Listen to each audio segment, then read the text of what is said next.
హైయర్స్ from our channel.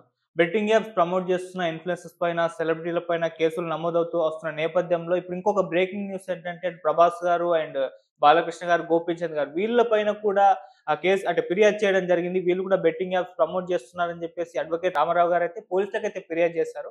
మరి నిజంగా వీళ్ళు కూడా బెట్టింగ్ యాప్స్ ప్రమోట్ చేస్తారా? ఏ బెట్టింగ్ యాప్స్ ప్రమోట్ చేస్తారు? మరిప్పుడు ఎటువంటి యాక్షన్స్ వీళ్ళ పట్ల కూడా తీసుకునే ఛాన్స్ ఉందా? వీళ్ళ మీద కూడా కేసు నమోదయ్యే అవకాశం ఉందా? సో, ఇటువంటి అన్ని అంశాల మీద డిస్కస్ చేయడానికి అడ్వకేట్ రామారావు గారు ఎవరైతే పోలీసులకు ఫిర్యాదు చేస్తారో ఆయనే మనతో పాటు ఉన్నారు. ఒకసారి ఆయన్ని అడిగి ఎందుకు పెట్టారు? ఏం ప్రమోట్ చేస్తారు వాళ్ళు? అన్న విషయాలైతే తెలుసుకునే ప్రయత్నం అయితే చేద్దాం. సో, నమస్కారం సార్. నమస్తే. సార్ మీరు అటు 'ప్రభాస్' గారు అండ్ 'గోపీచంద్' గారు, 'బాలకృష్ణ' గారు వీళ్ళ పట్ల అంటే వీళ్ళు కూడా బెట్టింగ్ యాప్స్ ప్రమోట్ చేస్తారని చెప్పేసి పోలీసులకు ఫిర్యాదు చేస్తారు కదా! అంటే వీళ్ళు ఏ బెట్టింగ్ యాప్స్ ప్రమోట్ చేశారు? లేకపోతే మీరు ఆరోపణలే చేస్తున్నారా? వాళ్ళు ప్రమోట్ చేసిన దాంట్లో నిజం ఉందా సార్? మీరేం చెప్తారు దీనికి సంబంధించి? నిజం లేకుంటే ఆరోపణలు ఎందుకు జేస్తాం? హ్మ్. అయితే హ్మ్. ఆహ్, ఇప్పుడు 17 హ్మ్. 2015లో అప్పట్లో ప్రత్యేక రాష్ట్రం ఏర్పడ్డప్పుడు మనం జూసినాం. పూర్తిగా ఏడ పడితే ఆడ క్లబ్బులు, పేకాట క్లబ్‌లనేటివి ఉంటుండే. రాష్ట్ర వ్యాప్తంగా హ్మ్. అత్రాఫ్ హైదరాబాద్ అయితే మస్తు దునియా క్లబ్బులుంటుండే. అయితే ఆ క్లబ్‌లు ఈ విష సంస్కృతిని మొత్తం రూపుమాపాలని అప్పట్లో సీఎంగా ఉన్న కేసీఆర్ గారు వీటి మీద ఉక్కుపాదం మోపిర్రు. 2017లో మనం ఒక కొత్త చట్టం తెచ్చుకున్నాం. ఓకే. పాత పాత 76, 74లో ఉన్న చట్టము. హ్మ్. అదే విధంగా అంతకుముందు ఉన్న చట్టాలు మొత్తము అనక్రానిస్టిక్. అంటే అప్పట్లో ఈ సాంకేతికత ఎదుగుతున్న సాంకేతికతకు అనుగుణంగా లేవు. కాబట్టి మనము ఒక కొత్త చట్టం తెచ్చుకోవాలి. పటిష్టమైన చట్టం తెచ్చుకోవాలని జెప్పి అప్పట్లో ఒక చట్టం తీసుకురావడం జరిగింది. ఆ చట్టంలో ఈ ఆన్‌లైన్ బెట్టింగ్ యాప్స్ ఏవైతే ఉన్నాయో అవి పూర్తి శాతం మా కాడ ఉండొద్దు. ఈ హ్మ్. తెలంగాణ రాష్ట్రంలో అసోంటి బెట్టింగ్ యాప్‌లు ఉండొద్దు. అదే విధంగా పత్తలాడి మొత్తం నాశనం అయితాండ్రు. దీన్ని మనము అరికట్టాలి. హ్మ్. దీనికొక మొత్తం పూర్తి స్థాయిలో దీన్ని నిషేధం అమలు పరచాలని జెప్పేసి ఒక ఉద్దేశ్యంతో అప్పట్లో ప్రభుత్వం చర్యలు తీసుకున్నది. అయితే అదే విధంగా ఎప్పుడైతే తెలంగాణ రాష్ట్రంలో బెట్టింగ్ యాప్‌లు నిషేధింపబడ్డాయో, హ్మ్. తెలివిగా స్కిల్ గేమ్స్ అంటూ, ఇవ్వంటూ, అవ్వంటూ కోట్లల్ల కేసులేసుకుంటూ ఆ! కొద్ది శాతం కొద్ది కొ దాంట్లో కొద్ది మంది కోర్ట్‌లను ఆశ్రయించి, కోర్ట్‌ల ద్వారా ఆహ్, మన ఇంట్రిమ్ ఆర్డర్స్ అనేటివి తీసుకొని కొనసాగించడం జరిగింది. Only to the extent of rummy. Okay. అది స్కిల్ గేమ్ అనుకుంటూ. కాకుంటే ఆడ ఆడిపిచ్చేది అది స్కిల్ గేమ్ గాదు. దీంట్లో వర్చువల్ ప్లేయర్స్ ఉంటారు. ఇంతకుముందు ఉమ్మడి రాష్ట్రంగా ఉన్నప్పుడు ఆంధ్రప్రదేశ్ హైకోర్టు 2002లో ఆహ్, మన ఆహ్, Hyderabad cultural centre, cinema and cultural centre అనే కేస్‌లో ఒక తీర్పు ఇవ్వడం జరిగింది. కొన్ని ఉత్తర్వులు ఇవ్వడం జరిగింది. హ్మ్. ఆ ఉత్తర్వుల ప్రకారం రమ్మీ అనేది గేమ్ ఆఫ్ స్కిల్. అప్పట్లో సాంకేతికత ఇంత అభివృద్ధి చెందలేదు. ఈ హ్మ్. యాప్స్, ఓటీటీ అట్లాంటివన్నీ రాలేదు. అయితే అప్పట్లో ఉన్న పరిస్థితులను దృష్టిలో పెట్టుకొని ఎవరైతే ఎంటర్‌టైన్‌మెంట్ కేవలం ఒక వాళ్ళు ఒక సొసైటీలో ఒక చిన్న ఎంటర్‌టైన్‌మెంట్ కొరకు ఆడేదాన్ని మనం తప్పు పట్టలేము. అది హ్మ్. Game of skill permutations and combinations ఉంటాయి కాబట్టి అదొక గేమ్ ఆఫ్ స్కిల్ మాత్రమే. దాని మీద పోలీసోళ్ళు ఎటువంటి చర్యలు తీసుకోరాదనే తీర్పు ఇవ్వడం జరిగింది. దాన్ని అవకాశంగా తీసుకొని వీళ్ళేం చేస్తుర్రు అంటే మేము గేమ్ ఆఫ్ స్కిల్ ఆడిపించుకుంటున్నాము, ఇది ఆడిపిస్తున్నాము, అది ఆడిపిస్తున్నాము అనే విషయాన్ని చెప్తూ కోర్ట్‌లను కోర్ట్ కోర్టుకు తప్పుడు సమాచారం ఇస్తూ కొన్ని మధ్యంతర ఉత్తర్వులు తీసుకొని వాళ్ళ కార్యకలాపాలనేటివి కొనసాగించడం జరిగింది. హ్మ్. అయితే దీనిలో గూడా ఇప్పుడు వర్చువల్ ప్లేయర్ అనే విషయాన్ని ఎప్పుడు కోర్టు అప్పట్లో సాంకేతికత ఇంత అభివృద్ధి చెందలేదు. ఓకే. వర్చువల్ ప్లేయర్ ఇప్పుడు ఉన్న స్కిల్ గేమ్స్‌లో మన విజయ్ దేవరకొండ ఆయన ఏమంటాడు? వాళ్ళు పబ్లిక్ స్టేట్మెంట్ ఇవ్వడం జరిగింది. అవును. ఏమని మేము గేమ్ ఆఫ్ స్కిల్ అని చూసే మేము దాన్ని ఓట్ జేసినాము. లేకుంటే మేము ప్రమోట్ జేసినాము. మా హ్మ్. తప్పేం లేదు అనేది. 100కు 100% తప్పే అది. దాంట్లో ఏందంటే డైరెక్ట్ బెట్టింగ్ యాపే. ఈ స్కిల్ గేమ్ అని చూపెట్టుకుంటూ దానిలో ఎన్నో ఇప్పుడు తీన్ పత్తే ఉన్నది. ఇవున్నాయి, అవున్నాయి చాలా గేమ్స్ ఉన్నాయి దాంట్లో. హ్మ్.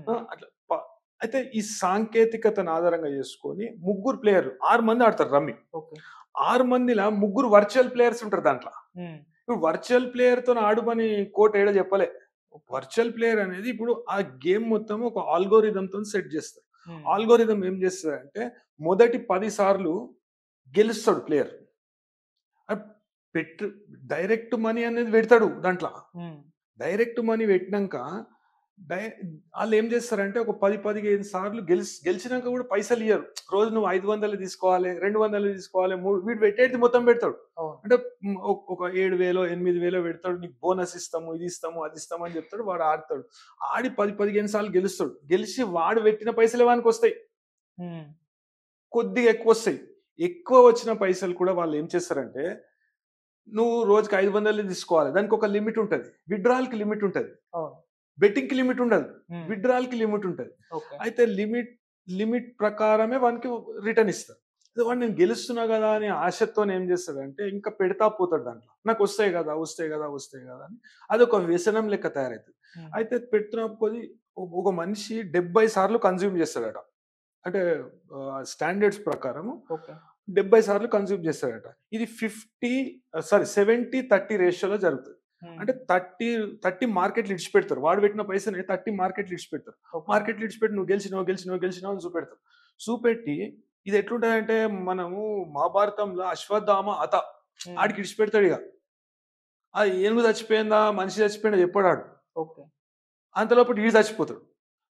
అయితే అట్లా ఓ 10, 15 సార్లు గెలిచినంక ఇగ 16 వాడు పెడితేనే పోతుంటాడు. అట్లా ఒక 50 సార్లు పెడతాడు. 50 సార్లు ఓడిపోతాడు. అంత దారుణమైనది. అయితే వీటిని బ్యాన్ చేసిండ్రు. అది సుప్రీం కోర్ట్‌లో పెండింగ్ ఉన్నది. అయితే మన రాష్ట్ర ప్రభుత్వం అప్పట్లో కేసీఆర్ గారు అప్పీల్ కూడా చేయడం జరిగింది. దాన్ని సుప్రీం కోర్ట్‌లో ఉన్న మ్యాటర్‌తోని తమిళనాడు ఏసిన కేస్‌తోని టాగ్ ఆన్ చేయడం జరిగింది. దాంట్లో కూడా ఇప్పుడున్న పరిస్థితుల ప్రకారం సుప్రీం కోర్ట్ కూడా స్పందించి దాంట్లో ఉత్తర్వులు ఇస్తది. ఓకే. అత్యవసర పరిస్థితిలో హియరింగ్ చేపట్టాలి దాంట్లో. మనం రాష్ట్ర ప్రభుత్వం కూడా దాన్ని సుప్రీం కోర్ట్‌ల ఇమ్మీడియేట్ హియరింగ్ చేయండి. ఆ! చేసి దీని మీద స్పష్టమైన ఉత్తర్వులు ఇవ్వండి అనే విషయాన్ని చెప్పాలి. హ్మ్. అయితే దీనిలో ఏంది సాంకేతిక అంశాలు. అప్పట్లో సాంకేతిక అంశాలను ప్రస్తావించలేదు. వర్చువల్ ప్లేయర్‌తో అప్పట్లో వర్చువల్ ప్లేయింగ్ లేకుండే. ఇటువంటి యాప్స్ లేకుండే. ఇటువంటి యాప్స్ డెవలప్ కాలే 2002లో. 2002లో ఉన్న పరిస్థితి, ఇప్పుడున్న పరిస్థితి ఒక 20 సంవత్సరాల క్రితం ఉన్న పరిస్థితి, ఇప్పుడున్న పరిస్థితి వేరే. సో, ఇమ్మీడియేటు సుప్రీం కోర్ట్‌ల దాన్ని అర్జెన్సీ అనేది మనం ఎక్స్‌ప్రెస్ చేసుకుంటూ అడ్వకేట్ జనరల్‌కు గాని, మన స్టేట్‌కు సంబంధించిన senior standing council supreme court లెవెల్‌లో ఉంటే, వాళ్ళ ద్వారా దాన్ని రిప్రజెంటేషన్ చేయించి దానిలో స్పష్టమైన ఉత్తర్వులనేది పొందాలి. ఓకే. అయితే ఈ విషయానికొస్తే, ఇప్పుడు నేను కంప్లెయింట్ పెట్టిన విషయానికొస్తే, ఇప్పుడు దీన్ని స్క్రీన్ మీద చూడండి. ఇది ఫన్88 అనే హ్మ్. ఒక సంస్థ. ఓకే. ఇది చైనాలో పెట్టిండ్రు. ఇప్పుడు హ్మ్. ఫన్88 is an online betting site. This company was founded in China. Hmm. క్లియర్‌గా కనబడుతుంది మనకు. అయితే వీళ్ళు వీళ్ళ వ్యాపారం Asia, Europe, South America, UK hmm. మొత్తం విస్తరించింది. ఓకే. ఈ ఇండియా అని రాయడు ఈడ. హ్మ్. ఇండియా అని రాయడు. ఏషియా అని రాస్తాడు. ఇండియాల ఇది మొత్తం ఈ కార్యకలాపాలు నిషిద్ధితం. హ్మ్. అయితే వీడేం చేస్తాడంటే ఈ చైనీస్ యాప్ అనేది మన దగ్గర డైరెక్ట్ ఆపరేట్ చేయరాదు. ఓకే. ఆపరేట్ చేయకపోతే ప్రత్యక్షంగా ఆపరేట్ చేయరాదు. పరోక్షంగా ఆపరేట్ చేయాలి. పరోక్షంగా ఆపరేట్ చేయాలంటే వాళ్ళేం చేయాలి? వాళ్ళకు ఎవరన్నా ప్రముఖమైన వ్యక్తులు, ఇండియాలో ఎవరైనా ప్రముఖమైన వ్యక్తులు ఆ యాప్‌ని యూజ్ చేసినట్టు చెప్పాలి. లేకుంటే దాన్ని ప్రమోట్ చేయాలి. ప్రమోట్ చేసి వాళ్ళకొక ప్లాట్‌ఫార్మ్ అనేది ఇండియాలో ఉండాలి. ఓకే. అయితే ఆళ్ళేం చేస్తుర్రంటే దీన్ని ఎట్లా ఓవర్‌కమ్ చేద్దాం? హ్మ్. చట్టాన్ని ఎట్లా మనము ఓవర్‌కమ్ చేద్దాం? ఇప్పుడు ఒకటుంటది. ఒక సూక్తి ఉంటది. హ్మ్. ఏందంటే, "a criminal is always ahead of law." హ్మ్. వాడు చట్టంలో ఉన్న లొసుగులను ఆధారంగా చేసుకొని చట్టాలను ఎట్లా అధిగమించాలే, హ్మ్. చట్ట వ్యతిరేక కార్యకలాపాలను చట్ట ప్రకారమే నేను చేస్తున్నా అని చూపెట్టుకుంటే వాడు ఎట్లా అధిగమించాలనే ఆలోచన చేస్తుంటాడు ఎప్పుడు ఒక క్రిమినల్ అనేటోడు. హ్మ్. అయితే ఈడ మనకు పూర్తి స్థాయిలో నిషేధం ఉన్నా గాని, ఈ ఫన్88 అనే సంస్థ ఎవరితోని నువ్వు షాక్ అయితావు ఆదిత్య. నువ్వు ఎవరితోని ఆహ్, పార్ట్‌నర్ చేసిండ్రని జెప్పేసి, హ్మ్. ఎవరితోనో చేతులు కలుపుతుర్రని జెప్పేసి. హ్మ్. ఇప్పుడు నీకు చూపెడతా. ఓకే.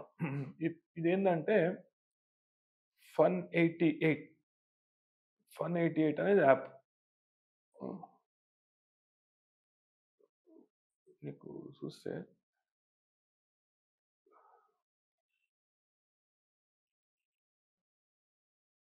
ఇంగో హ్మ్. ఇది Dabangg Delhi KC kabaddi club. Okay. హ్మ్. హ్మ్. ఈ kabaddi team based on New Zealand ఇప్పుడు న్యూఢిల్లీ. మన కాడ హ్మ్. హెచ్సిఏ ఉన్నదా? హ్మ్. Hyderabad cricket association. అవును. హైదరాబాద్ క్రికెట్ అసోసియేషన్‌కి అనుబంధంగా ఎన్నో క్రికెట్ క్లబ్స్ ఉంటాయి. హ్మ్. అదే విధంగా ఇదేంది కబడ్డీ క్లబ్ ఇది. ఓకే. కబడ్డీ క్లబ్‌కి ఆన్‌లైన్ గేమ్స్‌కి ఏమన్నా సంబంధం ఉన్నదా? లేదు. ఒక ఇండియాలో ఒక ప్రముఖమైన వ్యక్తి కావాలి. హ్మ్. అంటే ఒక సంస్థ కావాలి ఇండియాలో వాళ్ళకు. వాళ్ళేం చేస్తారంటే ఇంగో వీళ్ళతోని పార్ట్నర్‌షిప్ చేసి ఇది హ్మ్. ప్రమోటెడ్. ఈ యాప్‌ని ప్రమోట్ చేస్తుంది. ఓకే. అదే విధంగా సౌత్ ఇండియాలో ఏం చేయాలి? హ్మ్. సిగ్గులేని సెలబ్రిటీస్‌లను ఎంచుకోవాలి. శరం తప్పినోళ్ళు ఉంటారుగా ఓకే. కొంతమంది. ఆ శరం తప్పినోళ్ళను పైసలకు ఏ పనన్నా చేస్తారు వాళ్ళు. అదే విధంగా కొంతమందిని పెట్టుకోవాలి. ఓకే. వాళ్ళతోనే చెప్పిపియాలి. ఈడు డైరెక్ట్ చెప్పలేడు గదా! హ్మ్. ఎవలు మన ఆహ్, ఫన్ 88 అనేటోడు చైనీస్ కంపెనీ డైరెక్ట్ వచ్చి చెప్పలేదు. ఓకే. వాళ్ళు అట్లనే వాళ్ళ వ్యక్తులను, వాళ్ళ ప్రతినిధులను ఈడ పెట్టుకోలేరు. హ్మ్. ఎందుకంటే ఇది ఈ ఆటనే నిషేధం. ఓకే. ఈ ఆట మీదనే నిషేధం ఉన్నది ఈడ. అయితే వాళ్ళేం చేశారంటే వీళ్ళతోని చెప్పిస్తారు. చేపిపిచ్చినంక అందులో భాగంగా హ్మ్. నేను మొన్న కొంతమంది పాపం బాధితులు నా కాడికి రావడం జరిగింది. ఈ అవును. ఇవి ఇట్లా అయితున్నాయి సార్. ఇక నేను ఇంత నష్టపోయినా, అంత నష్టపోయినా అని బాధితులు రావడం జరిగింది. ఇది ఏంది? ఎట్లా అయితది? ఎట్లా ఆపరేట్ చేస్తారు ఇది అని నేను చూస్తే, హ్మ్. ఒక టాక్ షో అనేది హోస్ట్ చేసిర్రు. ఒక టాక్ షో పెట్టిర్రు. అన్‌స్టాపబుల్ అని కానిస్టేబుల్ బాలకృష్ణ గారి టాక్. ఒక టాక్ షో పెట్టిర్రు. హ్మ్. దానిలో బాలకృష్ణ హోస్ట్ చేస్తాడు అది టాక్ షో. దాంట్లో అది ఎపిసోడ్ 2 హ్మ్. 'బాహుబలిని' ప్రమోట్ చేసుకుంటే ఎపిసోడ్ 2 ఒకటి ఓకే. ఏదో మాట్లాడుతుండు. 'ప్రభాస్' వచ్చిండు. హ్మ్. అదే విధంగా వీళ్ళందరికీ మనకంటే ఎక్కువ సామాజిక బాధ్యత ఉండాలి. ఎందుకంటే వాళ్ళు ఆహ్, సినిమాలల్ల ఆయన ప్రజలేమనుకుంటారంటే కథానాయకుల జీవితం అనేది ఆదర్శవంతంగా ఉండాలి. హ్మ్. అదే విధంగా వాళ్ళు సినిమాలలో చూపెట్టినట్టు చాలా ఆదర్శవంతంగా ఉంటారు. మంచిగుంటారు. ఆ! వాళ్ళు సొసైటీలో ఒక ప్రామినెంట్ రోల్ అనేది ప్లే చేస్తారనే విషయాన్ని ప్రజలు ఎంతోమంది ఫ్యాన్స్ ఉంటారు. అయితే ఆ రోజు ఆ టాక్ షోలో ఏందంటే హ్మ్. 'ప్రభాస్', 'గోపీచంద్' ఇంకా మన 'బాలకృష్ణ'. బాలకృష్ణ. హ్మ్. అయితే దానిలో భాగంగా వీళ్ళు మాట్లాడుతుర్రు. వీళ్ళకు కొన్ని ప్రశ్నలు అడుగుతాడు. ఎవరు హ్మ్. బాలకృష్ణ కొన్ని ప్రశ్నలు అడుగుతాడు. హ్మ్. ప్రశ్నలు అడిగితే వీళ్ళు దానికి వీటి మీద ఇప్పుడు ఐప్యాడ్ ఉంటది. ఐప్యాడ్ మీద ఇట్లా ఆహ్, స్క్ ఇట్లా స్క్రిబుల్ చేసుకుంటూ ఆన్సర్ రాయాలి. హ్మ్. ఆన్సర్ రాసి చూపెట్టాలి. హ్మ్. కొద్దిగా ఆ! అయితే అది ఆన్సర్ చెప్పంగానే ఎనక నుండి ఈ ఆహ్, ఫన్ 88 అనేది స్పాన్సర్ అని ఆడ ఓకే. వస్తది. డిస్‌ప్లే హ్మ్. అయితది. హ్మ్. డిస్‌ప్లే అయితది. సరే మనం అనుకోవచ్చు ఆ ఓటీటీ ప్లాట్‌ఫార్మ్‌లో వాళ్ళు ఏమైనా పార్ట్నర్సో, వీట్నర్సో చేసిండ్రో ఏమో అనుకోవచ్చు. ఓకే. వాళ్ళు ఓటీటీ కూడా పెట్టుకోనికి లేదు. హ్మ్. ఎందుకంటే ఈ యాపే నిషిద్ధిత యాప్. ఓకే. మన కాడ మనకు ఎంటర్ గానికనే లేదు. హ్మ్. అయితే వీళ్ళేం చేస్తారంటే వీళ్ళ ద్వారా ఇప్పుడు ఢిల్లీ కబడ్డీ క్లబ్ అని ఉన్నది. హ్మ్. కబడ్డీ క్లబ్ ఏంది? వీళ్ళతోని ఇట్లాంటోళ్ళతోని అగ్రీమెంట్ చేసుకుంటది. ఈ హ్మ్. OTT platforms. Okay. OTT platform ఏం చేస్తుంటది? ప్రమోట్ చేస్తుంటది. కో స్పాన్సర్డ్ అని ఎవరి పేరు రాస్తారు? ఫన్ 88 రాస్తారు. ఢిల్లీ ఢిల్లీ కబడ్డీ క్లబ్ అని రాయరు. ఓకే. ఫన్ 88 రాస్తారు. ఫన్ 88 రాస్తారు. హ్మ్. అయితే ఎనకకెళ్ళి యాడ్ వస్తుంది. అరే! హ్మ్. ఇదేంది ఇది చైనీస్ యాప్ గట్లెట్లా అయితది? అని నేను కొద్దిగా సేపు ఆశ్చర్యపడ్డా. అరే! గిదేంది అని అయినంక అవి ఆ ప్రశ్నలకు సమాధానం చెప్తారు కదా వీళ్ళు. హ్మ్. సమాధానం చెప్పినాక ఈయన తీసుకపోయి ఒక హ్యాంపర్ ఇస్తాడు. హ్యాంపర్. ఆ హ్యాంపర్ మీద ఏం రాసి ఉంటది? మళ్ళా ఫన్ 88 అని రాసి ఉంటది. ఓకే. సరే ఇచ్చిండు హ్యాంపరు. అది వాళ్ళిచ్చిండొచ్చు. ఎవలు మన ఓటీటీ ప్లాట్‌ఫార్మ్ ఉన్నది కదా! వాళ్ళు ఇచ్చిండొచ్చు ఆహా! అని హ్మ్. అనుకున్నా. ఆహా! అలా. అనుకున్నాక ఏమైంది? ఈయన ఇగ మొత్తము ఆ యాప్‌ను ప్రమోట్ చేస్తాడు. హ్మ్. ఈళ్ళు ఎట్లయితే బహుమతులు గెలిచిర్రో హ్మ్. మీరు కూడా గెలవచ్చు. సరదాగా ఆడుండ్రి అని చెప్తాడు. అది నీకు చూపెడతా. నీకు యాప్ చూపిస్తా. హ్మ్. నీకు యాప్ చూపిస్తే ఎట్లుంటదంటే ఫన్ 88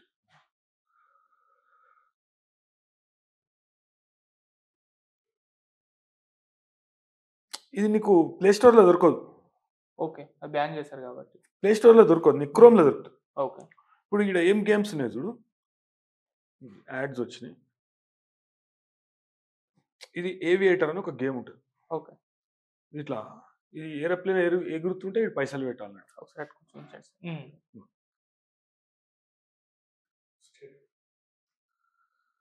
ఓపెన్ అయిందా? అయితుంది సార్.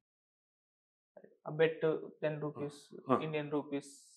చూసినా రైట్. హ్మ్. ఇదేంది ఇది నైపుణ్యతతో కూడిన ఆటలా ఇవి? వీటిని బాలకృష్ణ ప్రముఖులు హ్మ్. బాలకృష్ణ కానీ ప్రభాస్ కానీ స్టార్ హీరోస్ ఓకే. వీళ్ళు గివి ప్రమోట్ చేస్తారు. కానీ సార్ ఇక్కడ ఒక డౌట్ ఏంటంటే సార్, ఇప్పుడు అన్‌స్టాపబుల్ అనేది ఒక షో. ఆ. అందులో బాలకృష్ణ గారు హోస్ట్, ప్రభాస్ గారు, గోపీచంద్ గారు గెస్ట్. మేబీ ఆ ఈవెంట్ ఆర్గనైజ్ చేసేదేమో అల్లు అరవింద్ గారు. అంటే హాహా వాళ్ళదే కాబట్టి. ఆడికి ఇప్పుడు కూడా హోస్ట్‌కు ఏం తెలుసు? ఆడికి కూడా వద్దాం అది అది వాళ్ళ ఎందుకంటే ప్రభాస్ గారికి, గోపీచంద్ గారికి మేబీ ఆ యాడ్ అసలు అక్కడ వస్తుందన్న విషయం కూడా తెలిసుండకపోవచ్చు అని నేను అనుకుంటున్నాను సార్. హ్యాంపర్. ఇప్పుడు అమితాబ్ బచ్చన్ గారు హ్మ్. ఈ విషయంలో చాలా ఖచ్చితంగా ఉంటారు. హ్మ్. అమితాబ్ బచ్చన్ గారు నాకు తెలిసి అప్పట్లో ఒక 25 సంవత్సరాలు 30 సంవత్సరాల క్రిందట హ్మ్. ఒక సాఫ్ట్ డ్రింక్ కి యాడ్కు ఒక ఒప్పందం కుదుర్చుకోరు. హ్మ్. సాఫ్ట్ డ్రింక్ యాడ్ చేసిరు ఆయన. చేసినాక ఏమైంది, ఒక చిన్న పిల్ల వచ్చి అమితాబ్ బచ్చన్ గారిని అంటదట, హ్మ్. సార్ మీరు ఈ యాడ్ చేసిరు కరెక్టే. హ్మ్. మా ఇంట్లో అయితే మా అమ్మ నాయనలు ఈ కూల్ డ్రింక్ తాగితే గొంతు నొప్పి లేస్తదట. ఆరోగ్య సమస్యలనేది ఎదుర్కోవాల్సి వస్తదట అని హ్మ్. అంటదట ఆ పిల్ల. చిన్న పిల్ల. ఆయన ఒప్పందమే క్యాన్సెల్ చేసుకుంటాడు. అంటే ఇలా సామాజిక బాధ్యత అనేది ఉంటది కదా! నువ్వు షోకి పోయి నువ్వు ఆ గిఫ్ట్ తీసుకుంటున్నావు. గిఫ్ట్ ఈళ్ళు దస్తఖత్ పెడతారు. హ్మ్. ఈ ఫన్ 88 అనే సంస్థ గిఫ్ట్స్ ఇస్తుంది అని దాని మీద సిగ్నేచర్ తీసుకుంటారు. ఓకే. అది తప్పు కదా! ఏంది ఆ కంపెనీ అని నీకు తెలవకుండా ఎనకకి యాడ్ వస్తే పర్వాలేదు. హ్మ్. నువ్వు అది అంటే ముగ్గురు కలిసి దాన్ని ప్రమోషన్ చేస్తుర్రు. ఓకే.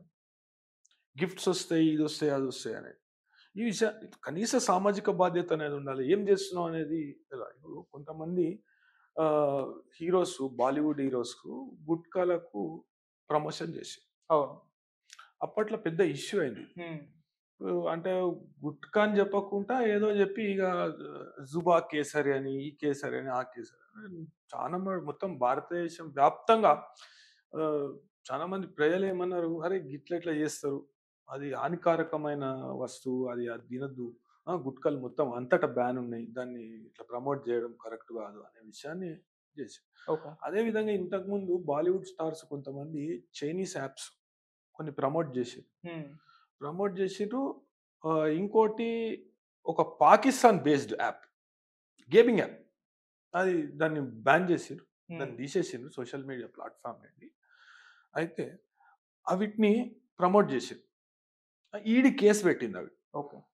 అయితే నేను ప్రాథమికంగా చూసిందేందంటే ఇంతవరకు పెట్టిన కేసులలో 66 అనేది పెట్టలే. హ్మ్. ఈ చిన్న సెక్షన్‌లు పెట్టిర్రు. 66 అనేది పెట్టిర్రు. 66 అనేది ఏందంటే మన 3 ఇయర్స్ పనిష్మెంట్ ఉంటది. హ్మ్. దీనిలో నోటీసులతో సరిపెట్టవచ్చు. హ్మ్. దీనిలో 66 అనేది ఇది దేశ భద్రతకు సంబంధించిన విషయం కాబట్టి ఓకే. 66 అనేది పెడితే నేను నా కంప్లెయింట్‌లో కూడా అదే విషయం నేను ప్రస్తావించిన. హ్మ్. 66 అనేది ఎట్లా అట్రాక్ట్ అయితది అనే విషయాన్ని నేను చెప్పుకుంటూ దీనిలో ఈ సెలబ్రిటీస్ ఎవరైతే ప్రమోట్ చేసిర్రో వాళ్ళ మీద 66 పెట్టాలి. ఇది దేశద్రోహమే. దేశ భద్రతకు సంబంధించిన విషయం. ఆర్థిక వ్యవస్థను నాశనం చేసే విషయం. అదే విధంగా మొత్తం యువతను నిర్వీర్యులు చేసే విషయం. హ్మ్. ఇప్పుడు ప్రమోట్ చేస్తే ఏమనుకుంటారు? వాడు డైరెక్ట్ ప్రమోట్ చేసే వానికి ఆ అవకాశమే లేదు. ఎవడైతే చైనీస్ కంపెనీ ఉంటాడో వానికి అట్లా ప్రమోట్ చేసే అవకాశమే లేదు. ఎందుకంటే బ్లాక్ చేస్తారు ఆన్ని. ఓకే. అంటే వాడు ఇండియన్ కంపెనీస్‌ని పెట్టుకొని అంటే నువ్వు దేశద్రోహంకి పాల్పడుతున్నావు. హ్మ్. నువ్వు చేసేది దేశద్రోహం. కొన్ని లక్షల మంది దీనికి వ్యసనపరులై ఆ! మొత్తం ఉన్నదంతా ఓడగొట్టుకొని, కొంతమంది సూసైడ్‌లు చేసుకొని, కొంతమంది భార్య పిల్లల్ని విడిచిపెట్టి ఊర్లు ఊర్లు పట్టి, ఆళ్ళ పిల్లలు ఆగమై ఎంత ఎంత నష్టం జరుగుతుంది. అదే విధంగా ఖజానాకు కూడా నష్టం జరుగుతుంది. 10,000 నుండి 20,000 కోట్ల రూపాయల జీఎస్టీ సాలన 10,000 నుండి 20,000 కోట్ల రూపాయల జీఎస్టీ ఈ యాప్స్ ద్వారా ఆహ్, మన ప్రభుత్వానికి గాకుండా హ్మ్. అక్రమ మార్గాలలో విదేశాలకు తరలిపోతుంది. ఓకే. సో, ఈ విషయాన్ని అంటే ఇప్పుడు నాకున్న సామాజిక బాధ్యత అనేది నేనొక అడ్వకేట్. ఒక చిన్న అడ్వకేట్. ఇప్పుడు ఒక సినిమా హీరో ఉంటాడు. సినిమా హీరోకు కొన్ని లక్షల మంది, కొన్ని కోట్ల మంది ఫ్యాన్స్ ఉంటారు. అంటే సినిమా హీరో చెప్తే వాస్తవానికి అనుకరించే అవకాశం ఎక్కువుంటది. ఓకే.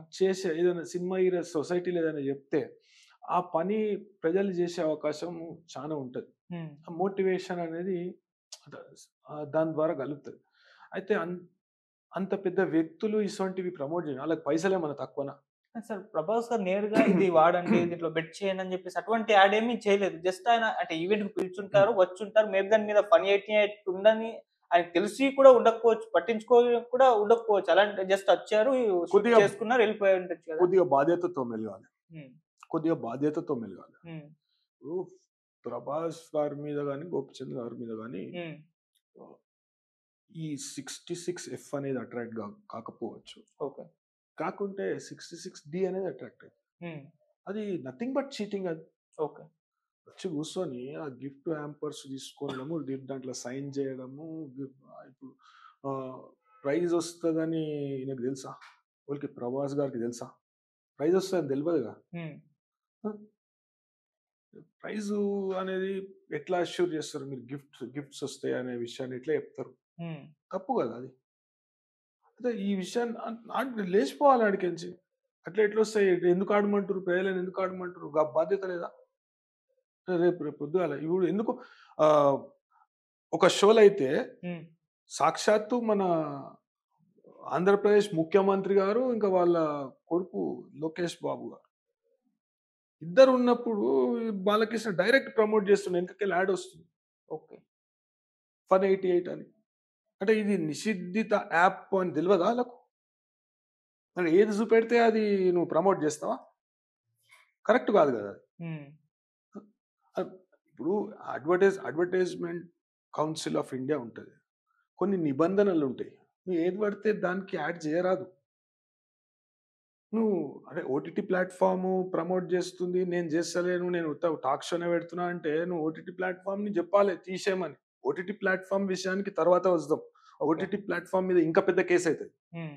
దాని వెనుక ఎవరున్నారు? వాళ్ళ మధ్యలో జరిగిన ఒప్పందం ఏంది? ఎవరితోని చేసుకున్నారు? ఈ కబడ్డీ క్లబ్‌తోని చేసుకుర్రా? లేకుంటే డైరెక్ట్ చైనీస్ కంపెనీతోని చేసుకుర్రా? లేకుంటే ఇంకా మధ్యలో ఎవరైనా మధ్యవర్తి ఉన్నాడా? అనే విషయం దీని తర్వాత వస్తది. అంటే ఎ నేర పరిశోధనలో అంతర్భాగంగా ఈ విషయాలన్నీ బయటికొస్తాయి. హ్మ్. అయితే కనీస సామాజిక బాధ్యత లేకుండా హ్మ్. కొన్ని కొన్ని విషయాలు ప్రజలకు తెలవకపోవచ్చు. ఒక సినిమా హీరో చెప్తుండు, బాలకృష్ణ చెప్తుండని ప్రజలు ఆడుండొచ్చు. కొన్ని లక్షల మంది కొన్ని కోట్ల రూపాయలను కోల్పోయిన్రు. ఓకే. ఓలోలైతే చచ్చిపోయిన్రు. సూసైడ్ చేసుకుర్రు. హ్మ్. ఇప్పటికి అది మనకు అందుబాటులో ఉందంటే అది ప్రభుత్వ నిర్లక్ష్యమే కారణం. ఇప్పుడు ప్రభుత్వాలు గూడా అధికారంలో ఉన్న పార్టీ ఏమంటది? గతంలో ఉన్న పార్టీ చేసింది అట్లా రాజకీయాలకు అతీతంగా ఆ! రాజకీయాలకు అతీతంగా సాంకేతికతను అరే! ఇట్లా వాడుకుంటుర్రు.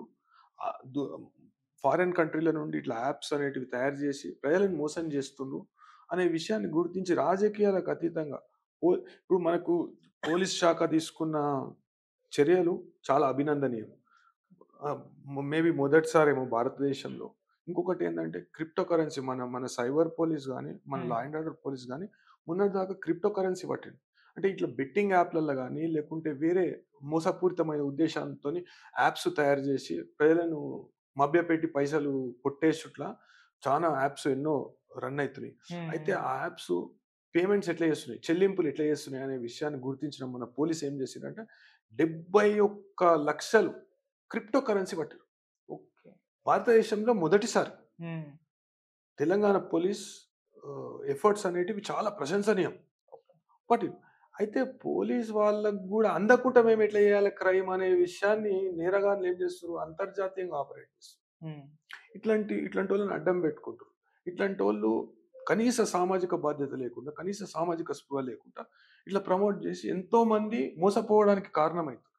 ఓకే. ఆ విషయాన్ని నేను పోలీస్ వాళ్ళకి చెప్పడం జరిగింది. అయితే ప్రాథమికంగా నేను సైబర్ క్రైమ్ పోర్టల్‌లో కంప్లెయింట్ చేసిన. బాలకృష్ణ, అదేవిధంగా గోపీచంద్ అండ్ మన ప్రభాస్ మీద ముగ్గురు మీద కంప్లైంట్ చేసిన. కంప్లైంట్ చేసి 66(F) కింద కేసు కట్టండి. హ్మ్. అయితే నేను జ్యూరిడిక్షన్ మన అయితే ఫార్మాలిటీ సేక్ ఆఫ్ ఫార్మాలిటీ ఏం చేస్తారంటే ఆ కన్సర్న్ పోలీస్ స్టేషన్ ఏదైతే జ్యూరిడిక్షన్‌లో కంప్లైనెంట్ ఉంటాడో ఆ పోలీస్ స్టేషన్‌కు డైరెక్షన్ ఇస్తారు. మన ఆహ్, ఐ4సి హ్మ్. సైబర్ క్రైమ్ వాళ్ళు. ఓకే. ఆ కన్సర్న్ పోలీస్ స్టేషన్‌లో వాళ్ళకి ఇన్ఫర్మేషన్ ఆల్రెడీ ఇన్ఫర్మేషన్ పోయింది. నాకు పోలీస్ వాళ్ళ నుండి కూడా ఫోన్ వచ్చింది. హ్మ్. ఫోన్ వస్తే నేను చెప్పిన ఇట్లా ఉన్నది సార్ ఇది అది అంటే మొత్తం వాళ్ళు సీనియర్ ఆఫీషియల్స్‌తోని డిస్కస్ చేసి ఎఫ్ఐఆర్ కూడా చేస్తున్నారు. ఆ ఓకే. ప్రక్రియ జరుగుతుంది. ఓకే. అయితే దీనిలో మొదటిగా చేయవలసిన ఇష్యూ ఏందంటే హ్మ్. అంటే కన్సిడర్ చేయవలసిన ఇష్యూ ఏందంటే మొదటిగా మనము స్పందించవలసిన ఇష్యూ ఏందంటే హ్మ్. ఈ యాప్‌ని సత్వరమే బ్లాక్ చేయాలి. ఓకే. ఇప్పటికి కూడా నేను ఓపెన్ చేసి చూపెట్టిన కదా! హ్మ్. దానిలో ఎన్నో ఉంటాయి. ఎన్నో గేమ్స్ ఉంటాయి. రోలే ఉంటది. ఇది ఉంటది. ఎంతో మంది పైసలు కోల్పోతున్నారు. ఇప్పుడు ఏదైతే ఓటీటీ ప్లాట్‌ఫార్మ్ మీద దీన్ని ప్రమోట్ చేసిండ్రో, ఆ ఓటీటీ ప్లాట్‌ఫార్మ్‌కు న 400 బిలియన్ వ్యూయింగ్ మినిట్స్ ఉన్నాయి. ఓకే. అంటే ఎంతమంది పెట్టుండొచ్చు? 400 బిలియన్ వ్యూయింగ్ మినిట్స్ ఉన్నాయి. సో, ఎంతమంది పైసలు పెట్టిండొచ్చు? ఎంతమంది నష్టపోయి ఉండొచ్చు? ఆహ్, పరోక్షంగా గాని, ప్రత్యక్షంగా గాని ఇది ప్రత్యక్షంగానే ఇప్పుడు బాలకృష్ణ ప్రమోట్ చేయడం దాన్ని దాన్ని తెలవక అంటే